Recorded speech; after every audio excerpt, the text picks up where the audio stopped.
Sister, if he's been going days without texting you and you're the one still waiting by that phone like it owes you something, listen to me very carefully, because what I'm about to say is going to change the entire rest of your life.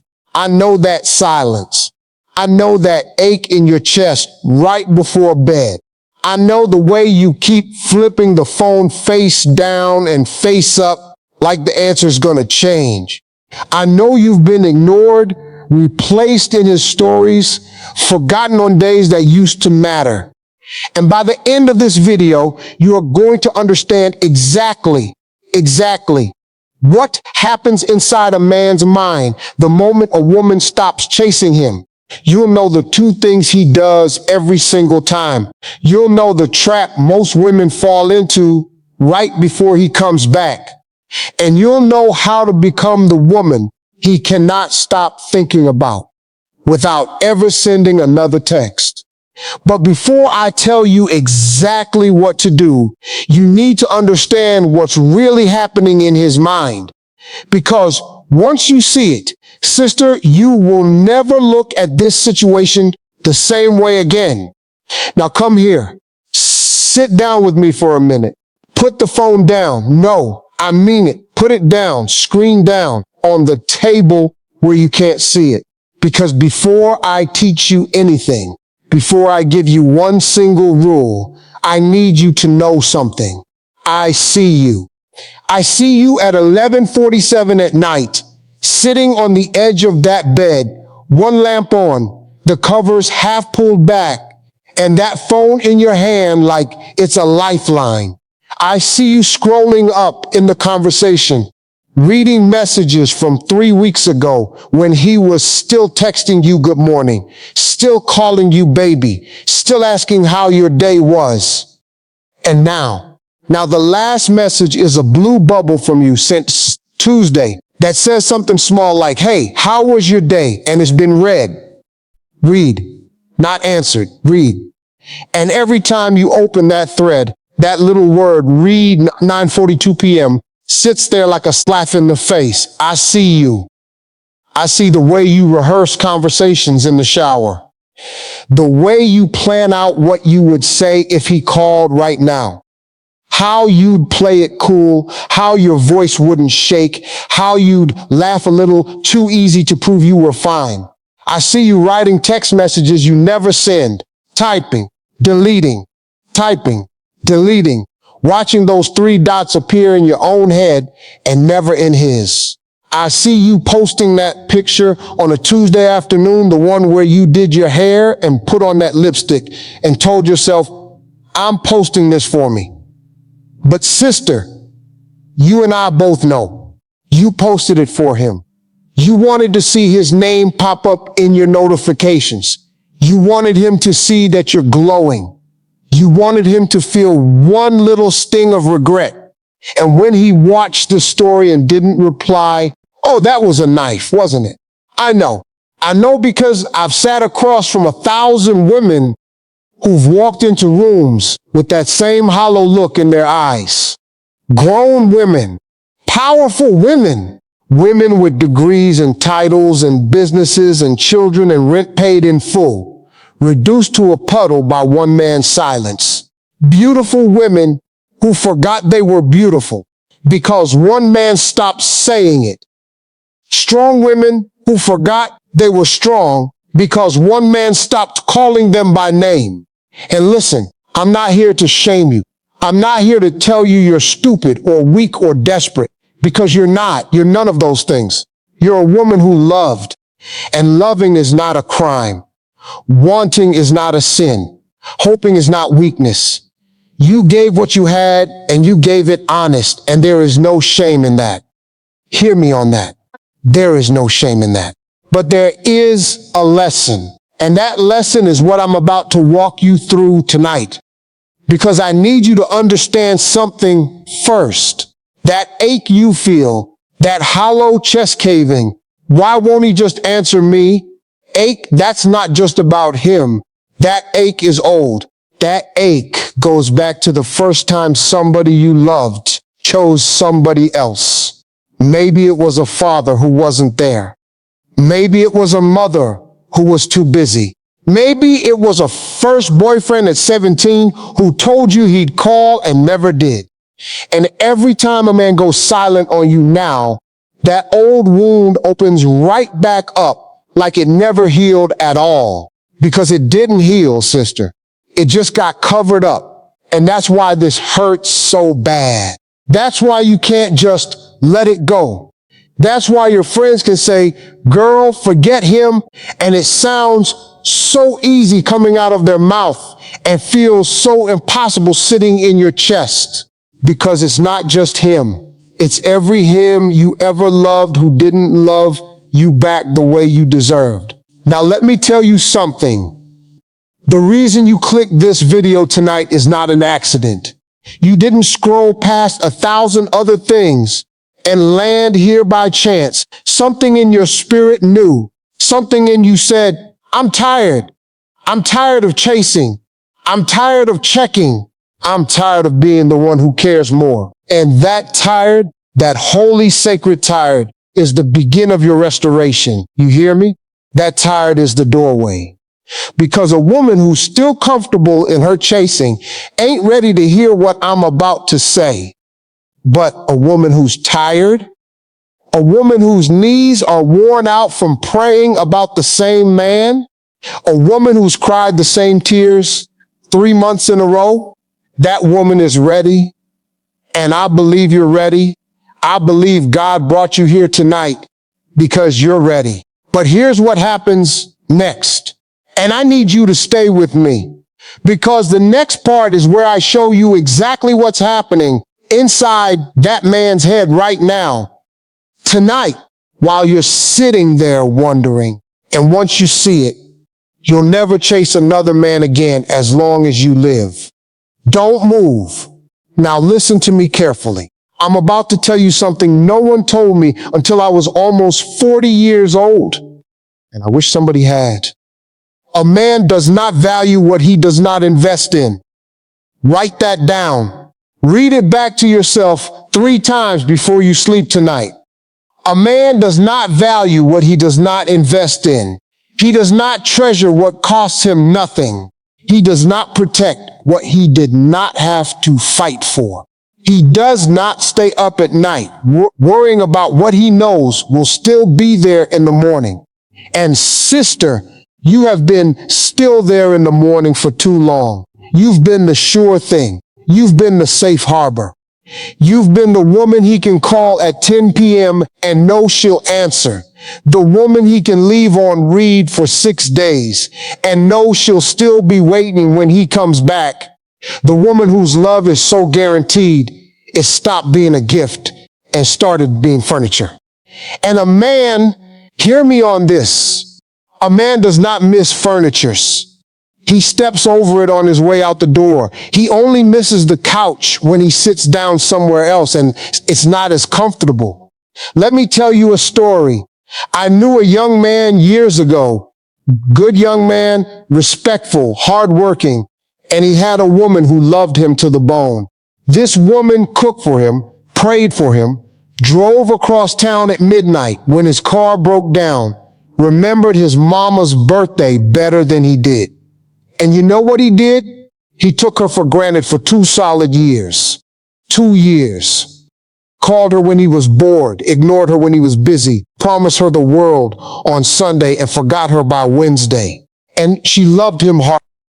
She thought if she loved him more, he'd finally see her. You know what happened? One day she stopped. Didn't announce it. Didn't send a paragraph. Didn't post about it. Just stopped. Stopped answering right away. Stopped driving across town. Stopped reminding him about his mama's birthday. And within 3 weeks, that man was calling her 4, 5, 6 times a day. Showing up at her job, sending her flowers he'd never sent when she was chasing him. Because for the first time in 2 years, he could feel her leaving.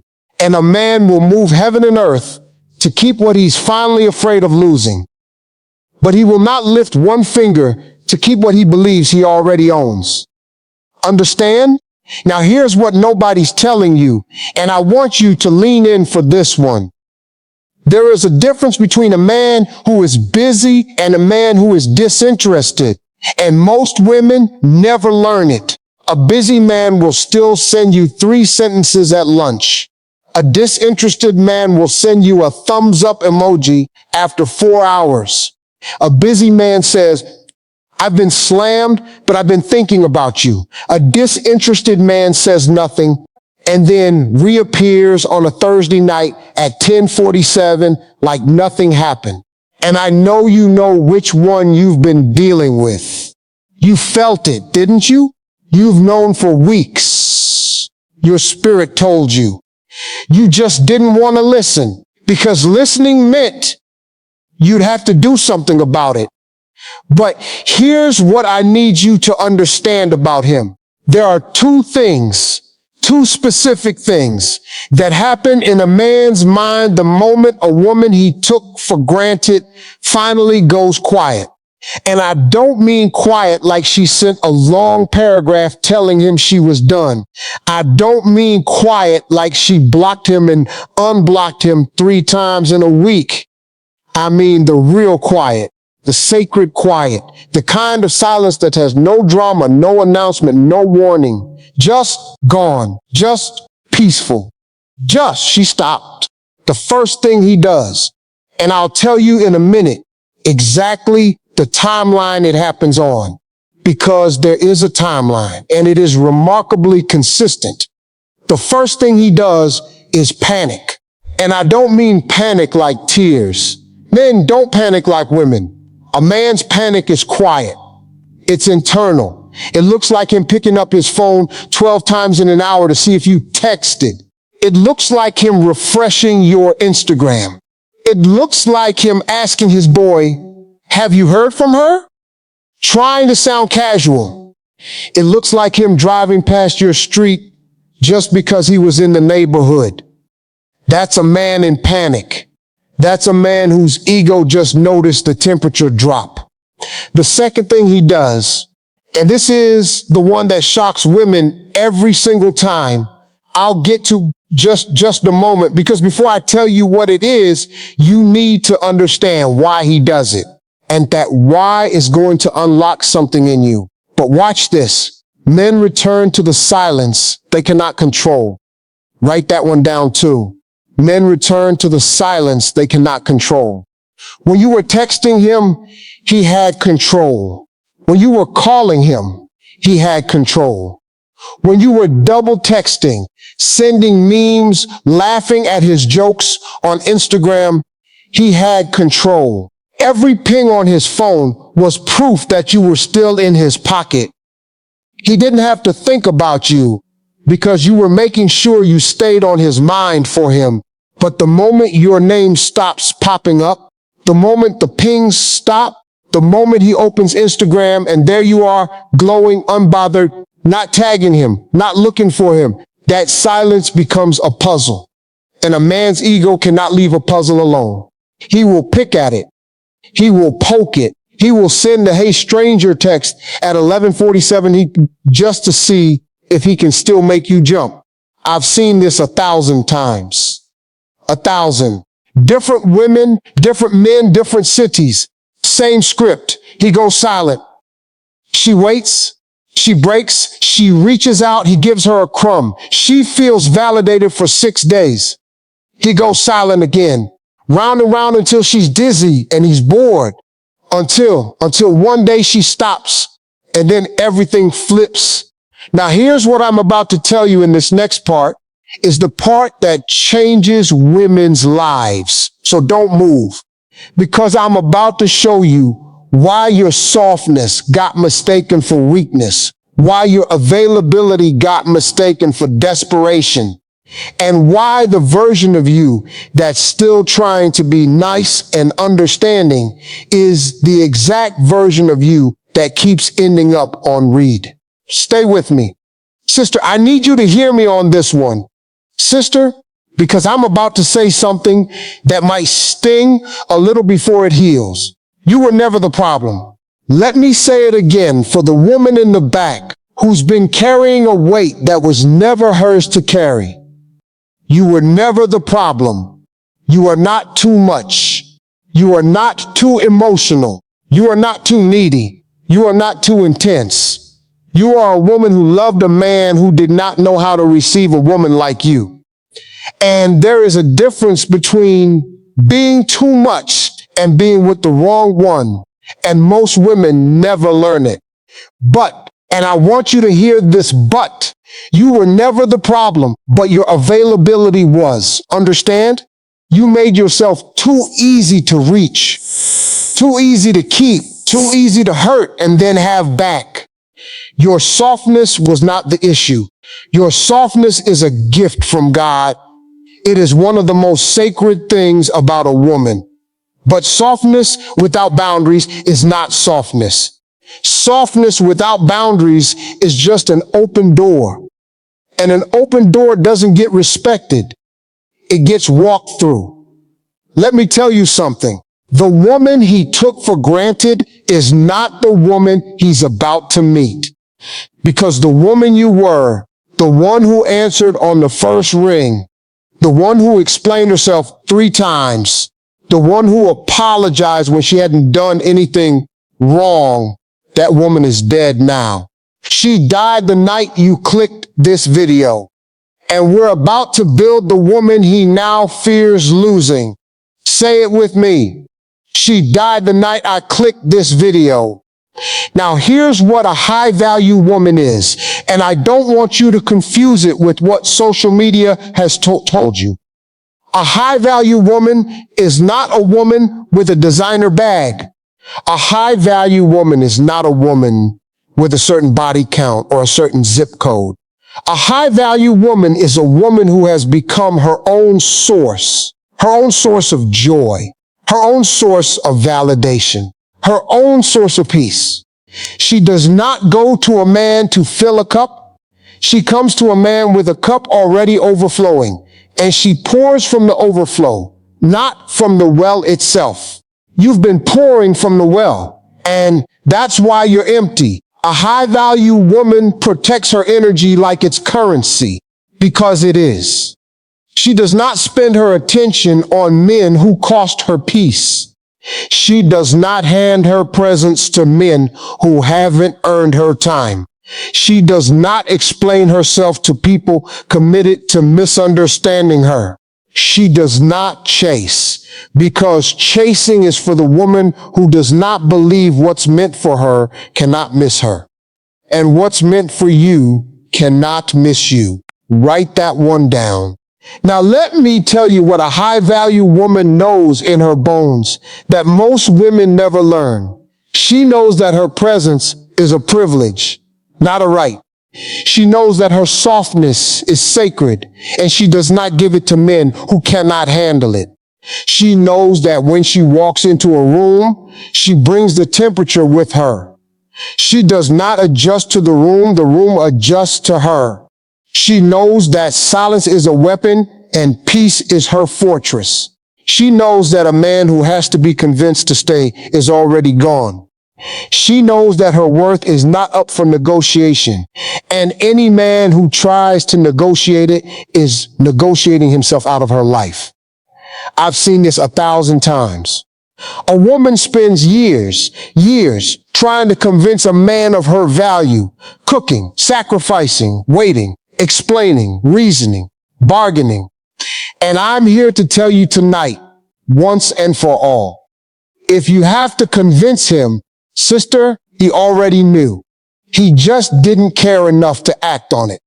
Because a man knows within the first few weeks whether he wants to build with a woman. He knows. He may not tell her. He may keep her around while he decides on someone else. But he knows. You are not a project. You are not a placeholder. You are not a rehearsal for the woman he'll marry. You are the woman he'll spend the rest of his life wishing he hadn't lost.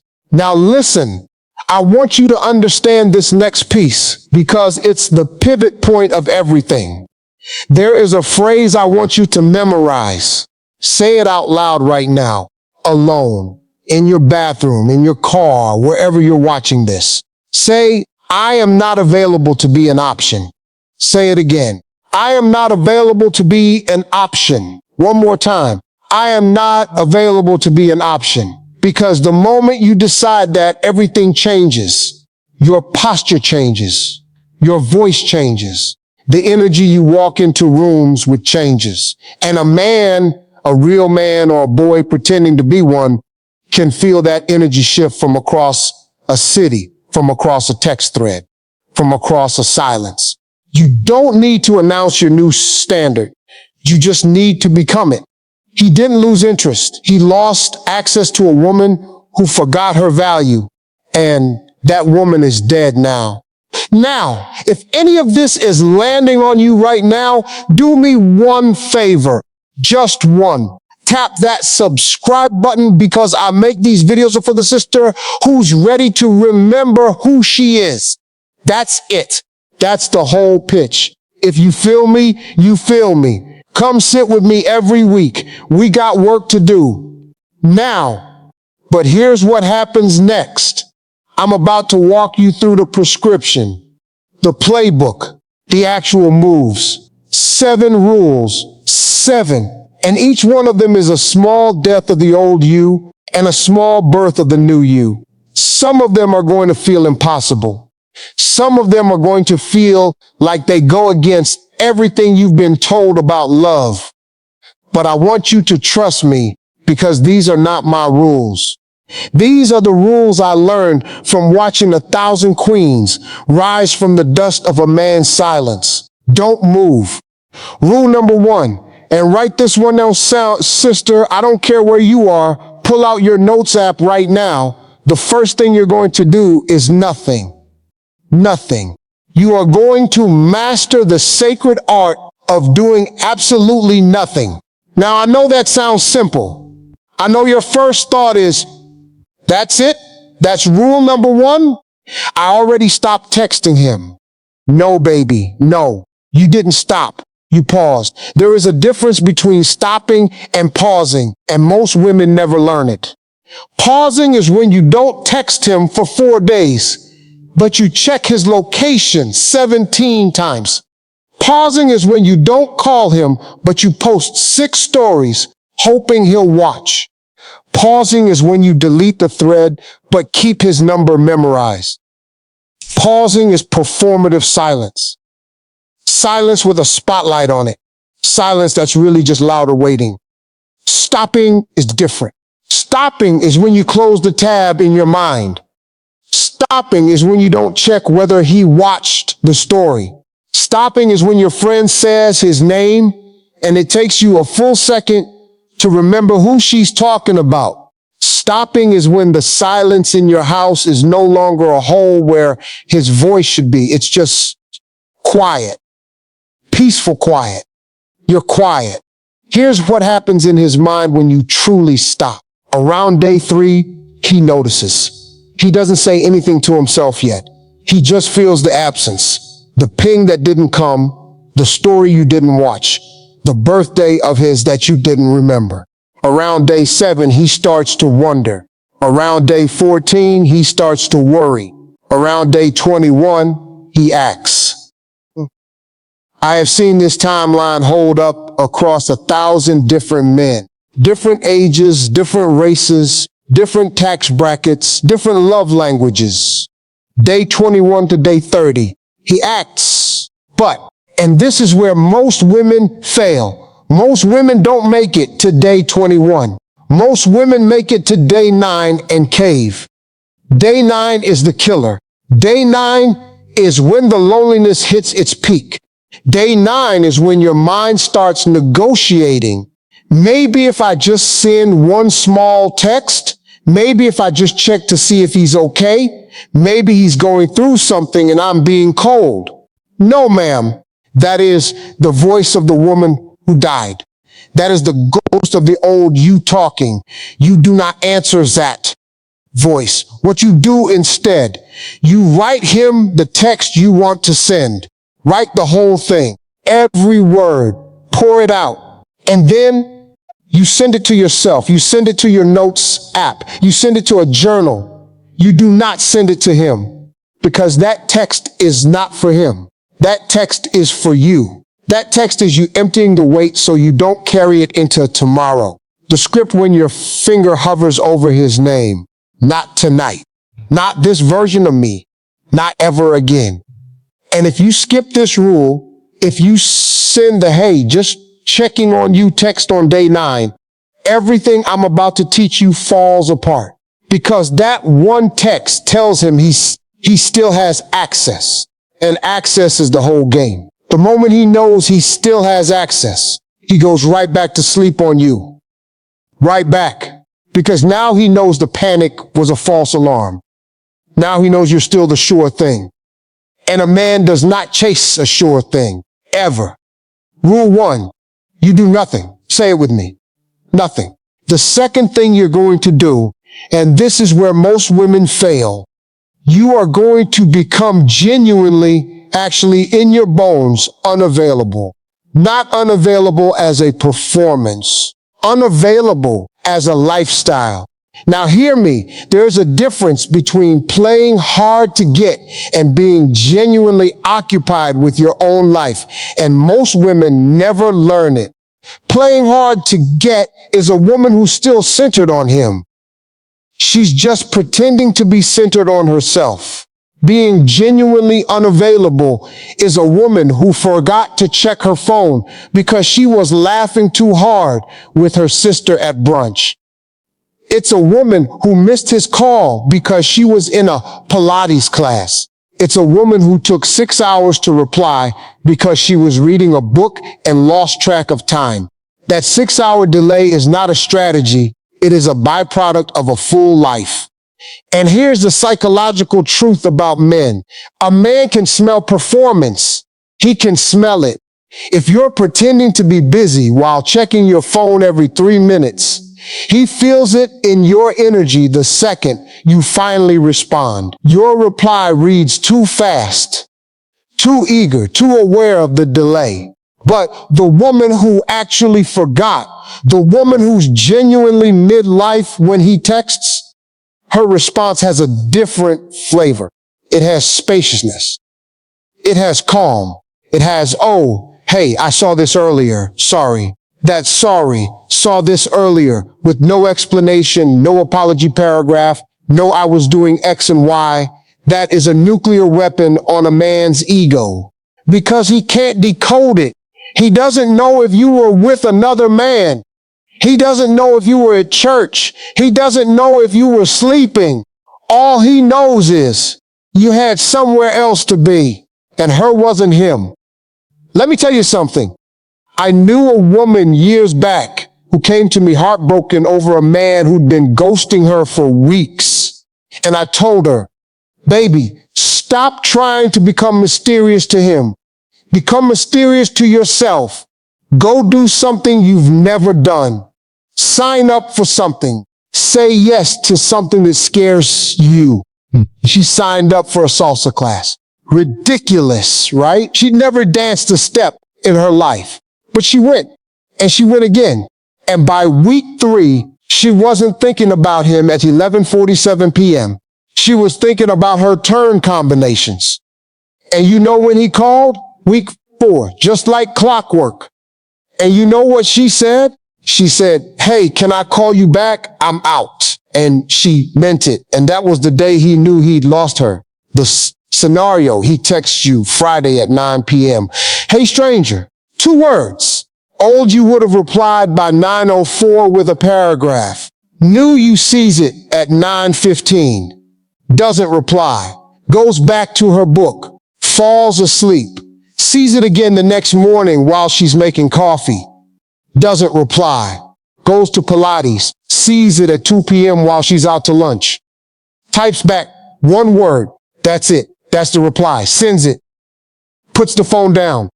Orders dessert. That's the woman he doesn't sleep on anymore.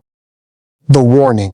If you skip this rule, if you make yourself available just a little, replying in 2 minutes, but pretending to be busy, he will smell it.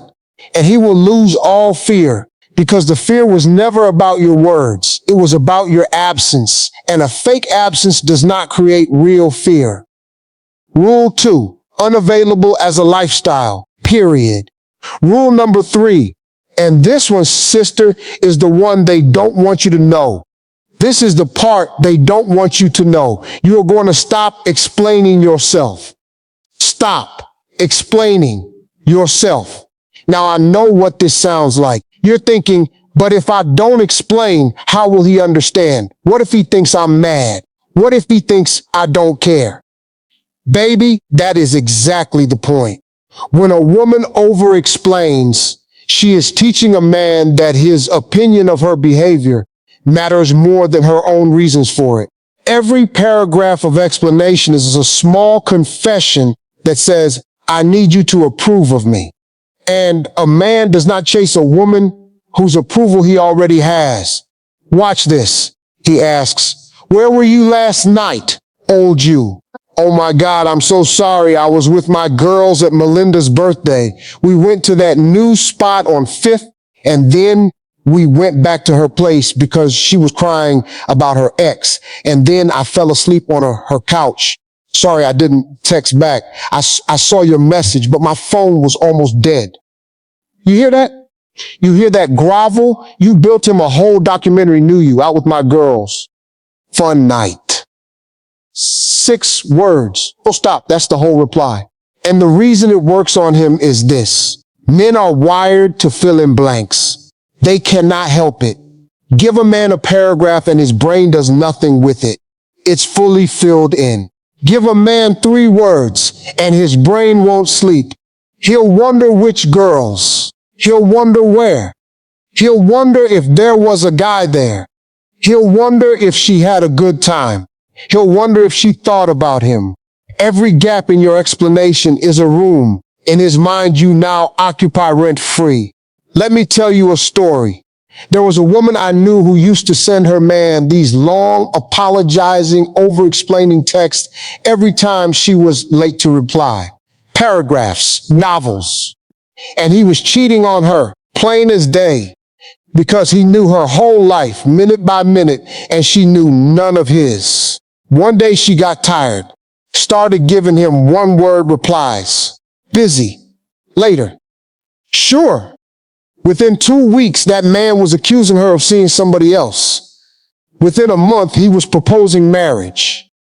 Now I'm not telling you that story so you'll marry a cheater. I'm telling you that story so you'll understand. A man's attention lives in the space between what he knows and what he wants to know. The scenario, he sends you good at 11 p.m. Old you. Yeah, I'm good, just tired, work was crazy today, my boss is being a lot, I might just watch a movie and go to sleep early. How about you? 10 sentences. Knew you, I'm good. 2 words. Done. He asks why you didn't reply earlier. Old you novel. Knew you was busy. Done. He asks what you did this weekend. Old you itinerary. Knew you had a good weekend. Done. The script you memorize. Short answers. No paragraphs. Never explain a piece he didn't help create. The warning. If you skip this rule, if you keep writing him essays, he will keep sleeping easy. Because your explanations are his lullaby. Your paragraphs are how he knows you're still his. The moment you shorten your sentences, his heart rate goes up. And that heart rate is the beginning of your comeback. Rule 3, short, sacred, silent when possible. Rule number 4, and this one is going to sting a little because it means you have to stop hoping in the wrong direction. You are going to stop hoping for him to change and start hoping for yourself to grow. Now stay with me on this. Every day you spend hoping he changes is a day you don't spend changing yourself. Every prayer you send up asking God to fix him is a prayer you did not send up asking God to fix you. And I'm not saying you need fixing in the sense that you're broken. I'm saying you need building into the woman God had in mind before any man ever knew your name. Because here's what I've seen. A woman who spends her energy watching a man is a woman who never becomes what she was meant to be. She becomes an assistant to his story instead of the author of her own. She reads about him. She studies him. She learns his habits, his patterns, his moods. She becomes an expert on his psychology while remaining a stranger to her own. Sister, come home to yourself. Take that energy, that fierce, obsessive, unrelenting energy you've been pouring into figuring him out, and turn it around 180 degrees. Point it at the mirror. Ask yourself the questions you've been asking about him. Why do I do what I do? What am I afraid of? Whose voice is in my head telling me I'm not enough? When did I decide love had to hurt to be real? Because I'll tell you something. I have never, not once, met a woman who healed her own heart and then couldn't figure out what to do about a man. Never. The heart-healed woman becomes decisive. She becomes clear. She looks at a situation for 10 seconds and knows whether it's for her.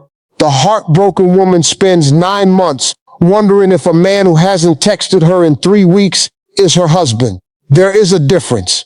The scenario, he pops up on a Wednesday after 2 weeks of silence. Old you would spend the next 3 days analyzing the text with your friends, screenshotting it in group chats, wondering what it means, wondering whether to reply. New you? New you reads it, feels nothing, closes the phone, goes back to what she was doing. Because new you spent those 2 weeks building, reading, praying, working out, eating well, sleeping through the night. New you is not the same woman who sent that last text. New you is a stranger to the woman he thought he owned. The script for yourself, whispered every morning in the mirror, I am becoming her. She is not up for negotiation. She is coming whether he watches or not. The warning, if you skip this rule, if you spend the quiet time waiting instead of building, you will get to day 30. He will not have called, and you will have nothing to show for it but 30 more days of loneliness. But if you use these days to build, even if he never calls again, and I promise you, most of them do, but even if he doesn't, you will have become a woman he could never have deserved anyway. Rule 4, hope for your own growth. Let him figure himself out on his own time. Rule number 5, and this is where the queens are separated from the girls still playing. You are going to master the weapon of silence. Say it with me, the weapon of silence. Now, this is different from Rule 1. Rule 1 was doing nothing. Rule 5 is understanding that silence itself is a language, the loudest language a woman can speak. And when a woman who used to fill the air with her words suddenly goes quiet, that silence becomes a scream in a man's mind that he cannot unhear. Let me explain. A man's mind is not built for silence from a woman he used to hear from every day. Every day. That silence becomes a room he keeps walking into. He wakes up. Silence. He goes to work. Silence. He gets home. Silence. He picks up his phone, hoping to see something, anything. Silence. And within that silence, his imagination starts to write scripts. Who is she with? Why is she not texting me? Did she meet somebody? Did she stop caring? Did she finally see me for what I am? And here is the sacred truth. That last question, did she finally see me for what I am, is the one that breaks him.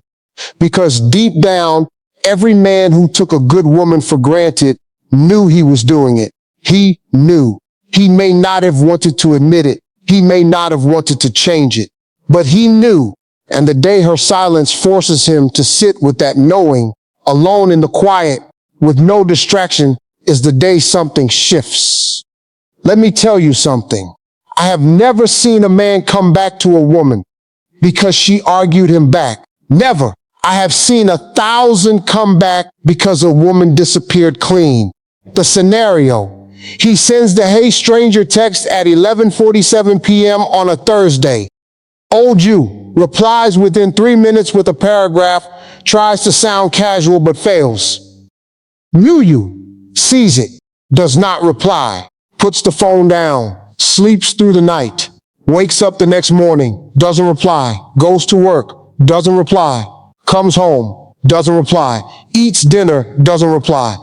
That silence, that whole 24 hours of silence is worth more than any paragraph you could have written. Because in that 24 hours, he is losing his mind. He is checking to see if the message delivered. He is refreshing to see if you're online. He is asking his boy, yo, do you think she's mad? That's the point. That's the weapon. And here's when you break the silence. Only when you feel like it. Not on a schedule, not on a script, not to punish him, but because you genuinely, from a place of peace, decided you wanted to. And when you break it, it's short. Hey, that's it. And then you go silent again. The script for your own mouth. I do not owe him access to my voice. My voice is a gift, not a right. The warning, if you skip this rule, if you break the silence too soon, or you break it out of guilt, or you break it to prove you're the bigger person, you undo everything the silence was building. That 24 hours of him losing his mind, gone instantly, because the moment you reply, the room he was pacing in gets a light switched on and he can see the walls again. Keep the light off. Let him pace. Rule 5. Silence is a weapon, and you own the weapon. Rule number 6, and if you take nothing else from this whole video, take this. You are going to stop confusing his return with his repentance. Because a man returning is not a man changing.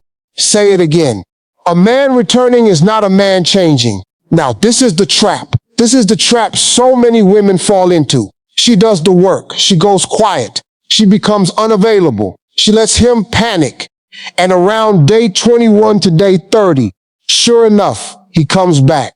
Texts, calls, says he's been thinking about her, says he misses her, says he's been going through some things and he's sorry he wasn't reaching out. And she, poor thing, thinks the ending has arrived. She thinks the fairy tale is over. She thinks it worked. He's back. Now we can go back to normal. Sister, no, his return is not the ending. His return is the beginning of the real test. Because a man who returns after a woman goes silent, that man is returning to a feeling. He is returning to the panic of losing her. He is returning to soothe his own ego. He is not, in that first return, returning as a changed man. He is returning as a scared man. And a scared man and a changed man are two different animals. And most women never learn the difference. The scared man will say all the right things for 2 weeks, 3 weeks, maybe a month. He will send the good morning texts. He will make the plans. He will say the sweet words. And then the moment he feels safe again, the moment he feels he has you back, he will go right back into the same behavior that pushed you away in the first place. Because scared is not the same as sorry. Scared is not the same as sorry. Watch this. He texts you after 3 weeks. I miss you. I've been an idiot. Can we talk? Old you would have shown up that same night at his place, forgiven everything, and been back on read within 4 days. New you? New you replies. If she replies at all, with something like, talk about what? 4 words. And then she waits. She makes him earn the meeting. She makes him earn the conversation. She does not walk back into the same room she walked out of just because he opened the door again. Here's the psychological reason it works. A man who was allowed to come back easy will leave easy. A man who had to work to come back thinks twice before leaving again. You are teaching him. Every response you give or don't give is a lesson. Every boundary you hold is a syllabus. He is learning how to love a woman like you, and he will not learn it if the class is free. The script when he returns, I hear you. I'm not in a rush to figure this out. Give me time. That's it. That's the reply. You are not saying yes. You are not saying no.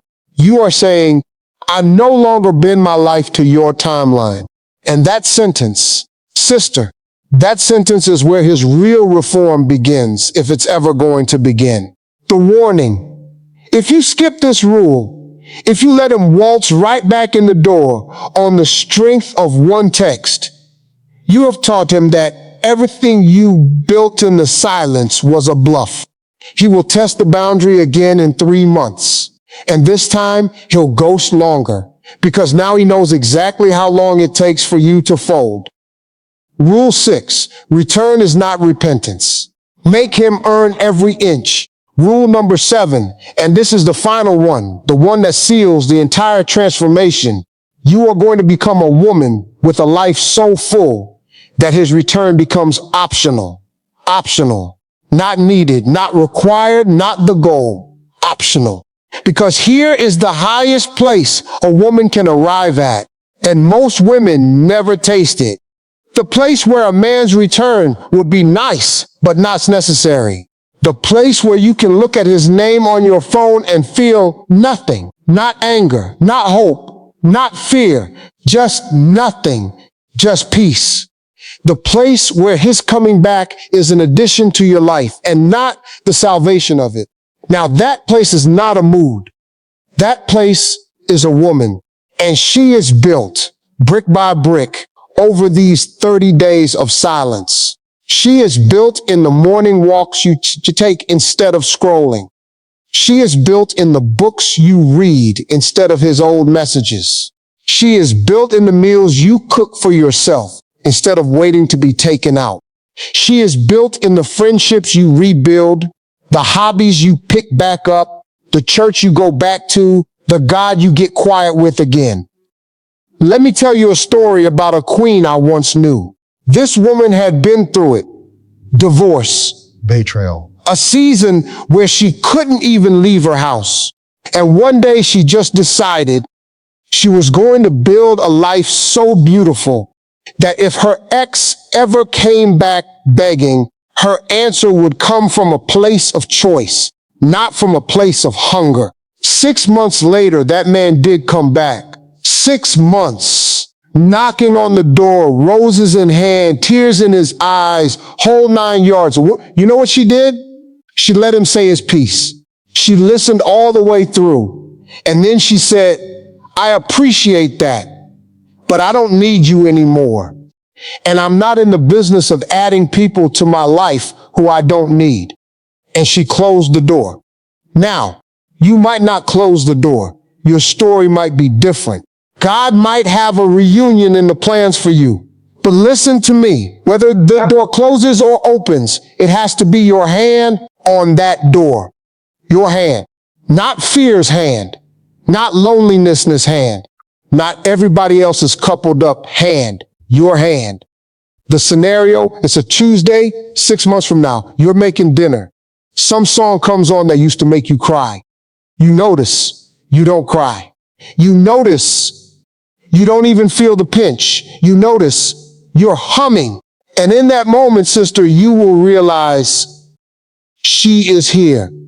The woman I've been telling you about all night, she is not coming. She has arrived. The script for your soul. My life is full. If he comes, welcome. If he doesn't, welcome. The warning. If you skip this rule, if you make his return the entire point of your silence, then all this discipline was just a longer, prettier version of chasing. And a man can smell that too. He can smell a woman who's still centered on him even when she's pretending not to be. Real freedom has a scent. Fake freedom has a scent. Trust me, he can tell. Rule 7. Build a life so beautiful his return is optional. Optional is the whole game. Now, if this is speaking to your spirit, I need you to do something for me. Drop the word healed in the comments so I know you're with me. Just that word. Healed. Because I want to see how many of us are on this road tonight. and share this with the sister you know is up right now at 11:47, checking a phone that ain't ringing. She needs to hear this too. And when you're done, come back, because I'm about to close this out. Now, sisters, come sit closer for this last part, because I don't want to teach you anything else tonight. I just want to paint you a picture, and I want you to close your eyes for a minute, if it's safe to do so, and see her with me. I want you to see her 6 months from now. I want you to see her waking up in a bed that used to feel too big. Only now it doesn't feel too big anymore. It feels like a throne. The sheets are clean. The room is quiet. And she reaches for her phone, not to check if he texted, but to see what time it is. And she sees his name on the screen, a message from last night. And she looks at it. She looks at it, and she does not flinch. She does not gasp. Her heart does not race. She looks at it the way you look at an old photograph of a house you used to live in. A little familiar, a little foreign, not home anymore. She sets the phone down. She doesn't open it, not yet. She gets up. She stretches. She makes her coffee. She takes it to the porch. She sits in the sun for a few minutes and thanks God for another morning. She goes on her walk. She works out. She writes in her journal. She calls her mama. She takes a shower. She does her hair. She puts on her lipstick, the one she used to only wear when she was hoping to see him. Now she wears it for the mirror, only for the mirror.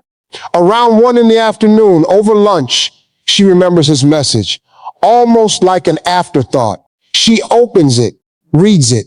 It says, "I miss you. Can we talk?" She reads it once. She takes a sip of her water. She thinks about it for maybe 90 seconds. And she types back, "Talk about what?" And she presses send. And she puts the phone face down and she goes back to her book. 3 hours later, she looks at his reply. She responds when she feels like it. "Sister, do you see her? That is the woman we've been building all night. That is the woman who does not flinch at his name. That is the woman who reads his message and takes 3 hours to respond. That is the woman who prays instead of texts. That is the woman who has become, say it with me, quietly, to yourself, the woman he now fears losing. The woman he now fears losing." And listen, I want you to hear the difference in what I just described versus who you were 3 months ago. 3 months ago, you were the woman who checked her phone 20 times a day. Now you are the woman who forgets it in another room. 3 months ago, you were the woman who cried herself to sleep. Now you are the woman who sleeps through the night. 3 months ago, you were the woman who asked her friends if you should text him. Now you are the woman your friends ask for advice. 3 months ago, you were the woman who begged. Now you are the woman who is begged. You did that. You did that. Not him, not me. You. Now, I want to close with a word of faith, because I would be lying to you if I told you this transformation was just a matter of rules and psychology. It's not. There is a spiritual layer to this that no strategy in the world can substitute for. And I need you to hear me on this. God did not build you to beg for a seat at a table. He already prepared for you. Read that again. God did not build you to beg for a seat at a table. He already prepared for you. Every time you chase, you insult the God who called you chosen. Every time you beg, you disrespect the God who called you queen. Every time you shrink to fit into a man's small vision of you, you spit on the crown your Father in heaven already placed on your head. And I know that faith and heartbreak feel like they don't belong in the same sentence. I know when he doesn't text back, God can feel far away. I know when you're crying at 2 a.m., the Lord's timing sounds like a slogan on a coffee mug. I know. But I'm telling you tonight, from a place of watching 1,000 women walk this road, the season of silence is not the season of abandonment. The season of silence is the season of preparation. He is not withholding love from you. He is protecting you from love that would have destroyed you. What God has for you cannot miss you. Say it with me. What God has for you cannot miss you. It cannot be intercepted. It cannot be delayed. It cannot be given to another woman by mistake. And the man who is meant for you, if there is one, will not have to be chased down. He will not have to be convinced. He will not have to be reminded of your worth. He will recognize it the way you recognize your own reflection. But, and hear me, that man cannot arrive while you are still on the floor for the last one. He cannot walk into a life that is still holding the door open for someone who left. He cannot receive a woman whose hands are still full of another man's crumbs. You have to close some doors. You have to empty someone's hands. You have to let some old chapters truly, sacredly end. And here is the beautiful part. When you close the door on what was, when you truly finally in your bones close it, you are not closing a door on love. You are closing a door on scarcity. You are closing a door on the lie that love had to look like begging. You are closing a door on a version of yourself that believes she had to earn what should have been given freely. The door you close on him is the door you open on you. Now let me tell you what I see when I look at you through this camera. I see a queen who has been carrying weight that was never hers. I see a sister who has been apologizing for taking up space that God gave her. I see a beautiful, whole, unrepeatable woman who forgot for a season that she was made in the image of the Most High. And tonight, right here on this side of this video, I'm telling you, remember who you are. Remember whose you are. Remember that your softness is sacred. Your silence is a weapon. Your peace is a fortress. Your standard is not up for negotiation. Your worth is not a question. Your name is called by God before it was ever called by any man. You are not a woman waiting. You are not a woman begging. You are not a woman who needs to prove herself to a man who couldn't see her when she was standing right in front of him. You are a woman who is coming home to herself. And when you get all the way home, I promise you, on everything I know, the right things will find you.